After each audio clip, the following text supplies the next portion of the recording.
I'm Corey Costello, and this is TehachaPod's Eye on the Capitol.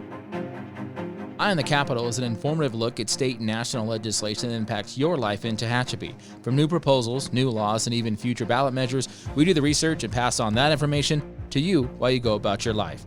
On today's episode, new water storage appears to be heading to California, the homeowner's insurance issue continues to be worked on behind the scenes, the California Supreme Court makes a ruling on litigation against power companies for public safety power shutoffs, and more money coming from the state for pavement on Highway 58 through Tehachapi.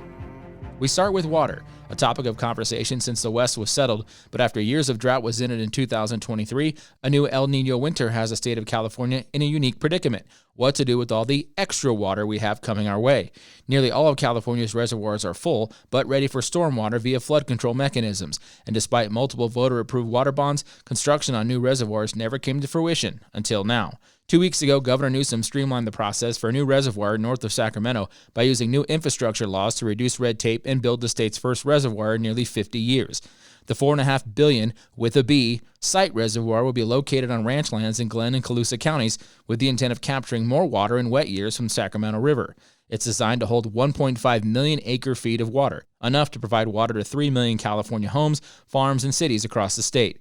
Barring environmental legal challenges, which are also limited in this legislative act, developers hope to break ground in 2026 with completion in 2032. Not in time to impact our upcoming wet winter, but a move in the correct direction for future state water planning and recognition of the will of the voters who approved Proposition 1 to fund such projects back in 2014.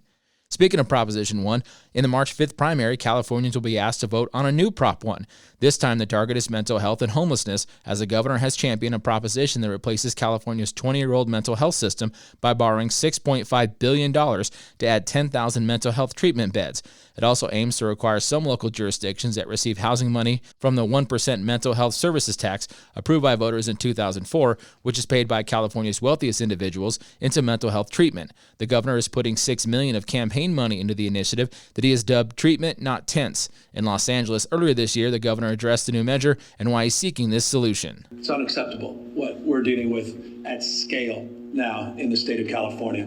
Not only in terms of what's happening on the streets and sidewalks, but those that are suffering alone, those that are unseen in homes, in mobile home parks, on the streets, obviously, as well, in isolation. We have to address and come to grips with the reality of mental health in this state and our nation. Opponents of the ballot measure say diverting money in the Mental Health Services Act for housing will result in up to $1 billion in cuts to the current mental health programs like outpatient care and crisis response.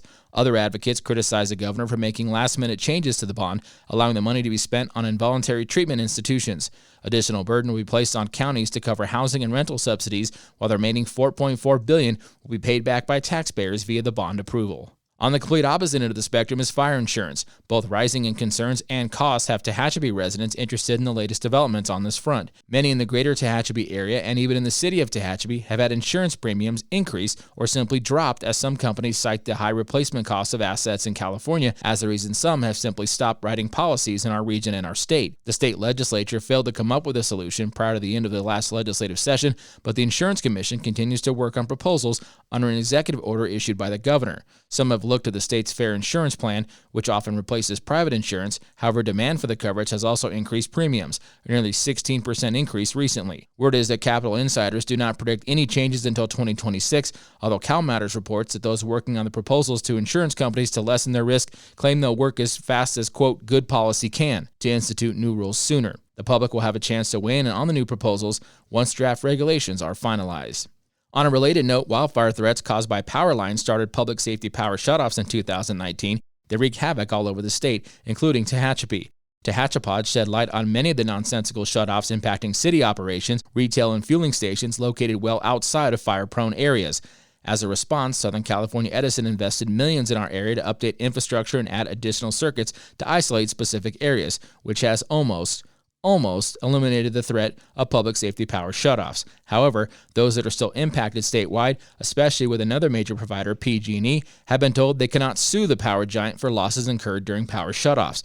A ruling by the California Supreme Court earlier this week states that litigation against power companies would interfere with the California Public Utilities Commission's comprehensive regulatory and supervisory authority. and is therefore barred under state law. The decision was unanimous among the justices. There's an additional federal case pending. However, it is expected that the 9th District Court of Appeals will take the California Supreme Court's opinion in its ruling. It was noted in the ruling that the decision does not preclude litigation against PG&E based on more narrow claims of damage based on negligence. In regards to the CPUC, the Commission recently voted to reduce the amount of money paid to California rooftop solar generators when they sell excess power from their solar panels back to power companies. Last December, the first reduction was made for homeowners, and recently new rules were adopted for apartment buildings, schools, farms, and commercial buildings with multiple electric meters occupying the same site. These solar generators will be paid about 80% less per unit of electricity they sell, depending on season and time of day. Critics claim the new rules force solar owners to sell low and buy high. Those with older units already installed will gradually see the reduction of price over the next 20 years. The reduction was supported by investor-owned utilities PG&E, Southern California Edison, and San Diego Gas and Electric. The CPUC claims the reduction will reduce a subsidy that burdened other ratepayers. Just weeks after announcing the $275 million in funding for Highway 58 repaving and one section of a long-awaited truck climbing lane near Tehachapi, Caltrans is seeking public comment for a new project dubbed the Tehachapi Pavement Project, which rehabilitates State Route 58 from just west of the Tucker off-ramp to the Sand Canyon exit. Currently in the planning phase, the project could begin construction in 2028. The price tag for the project is estimated at nearly $41 million. Comments can be provided to Caltrans by visiting the link in the show notes of this episode. The addition of this project means Highway 58 has been allocated $316 million over the last month for pavement projects. Highway 58 continues to be one of the busiest east-west primary trucking routes in California, with its important connection to Interstate 15 and Interstate 40 in Barstow. Tehachapi City Councilmember Phil Smith and Development Services Director Jay Schlosser, both active in the Kern Council of Governments who handle state road requests, addressed the media earlier this month in regards to the importance of Highway 58 during a press conference announcing the truck climbing lane's funding. And now we're finally at the point where we're going to build this. And we've all up here at least waited for a long, long time. 58 is the second heaviest truck route in the state. In the city of Tehachapi, about 64% of the community commutes out every day. About half to the Bakersfield area and half to the Lancaster area. So these are our citizens that utilize this route every single day. And the second highest truck route in the state of California deserves the funds that it needs in order to support the California economy, but also the safety of the folks that drive on it. What is real news and what is fake news? The next educational year in California will join a variety of other states such as Texas, New Jersey, and Delaware by making media literacy as part of California curriculum. This was a result of AB 873 that was signed into law by Governor Newsom last month. The bill is in response to a growing number of young people turning to social media platforms such as Instagram, TikTok, and X, I still call it Twitter, for their news consumption. The curriculum is expected to slowly be rolled out to students from kindergarten to high school, with the goal of teaching children how to be more critical consumers of online content as the reach of these digital platforms continues to increase. The courses are anticipated to help young people identify fake news posted online, as well as see the difference between legitimate news articles and those of paid advertising. Homeowners and prospective buyers continue to keep an eye on interest rates. The recent spike in rates led to a 13-year low in national home sales in October, according to the Wall Street Journal. That isn't the only factor, as home buying affordability sits near its lowest levels in decades. The National Association of Realtors reported that existing home sales decreased 4.1% in October from the prior month and 14.6% from the same month this time last year. Meanwhile, the national median price rose 3.4% in October from a year ago to the highest national existing median home dating back to 1999 data. While rates have subsided, some buyers are satisfied with waiting until after the holidays to make a purchase as they keep an eye on interest rates. Meanwhile, the Federal Reserve says they may be comfortable holding rates steady for the remainder of the year. The Fed will consider ongoing evidence on inflation, wage growth, and consumer prices to ensure inflation is clearly on a path before addressing rates again. Meanwhile, the lack of buyers has led to an increase in rental prices for single families, with a 6% increase reported in the third quarter by some of the nation's largest rental landlord companies. The state of California has officially removed all incarcerated inmates from the nearby California City Prison facility, a privately owned facility that was leased by the state over a decade ago, but recently announced as part of the governor's budget plan to stop using. A few staff members remain to oversee the full closure of the facility. The remaining staff have been reassigned or put on loan to other correctional facilities.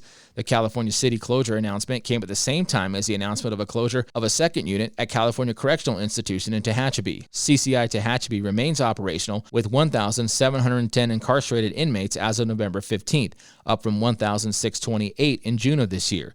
There are currently 1,055 staff members assigned to the facility.